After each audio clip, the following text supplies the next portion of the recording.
आपल्याला सांगतो की या महिन्यातले पण लाडक्या बहिणीचे पैसे आम्ही रिलीज केलेले आहेत, ते त्यांच्या अकाउंटला जातील।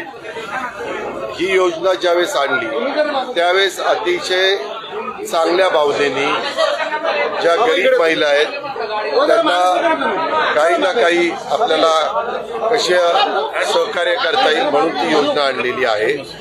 त्याच्यात मधल्या काळामध्ये पण तुम्ही बघितलं, काही जण नोकरी करणाऱ्यांची पण नावं आली। जसं जसं एक एक गोष्टी लक्षात येत आहेत तसं तसं आम्ही ती नावं कमी करतोय। आता पुरुष लोकांची यायचं काही कारणच नाही, जर आलेली असतील तर ही योजना पुरुषांची करता नव्हती। त्यांना मागे जर पैसे गेलेले असतील तर ते पैसे आम्ही वसूल करू।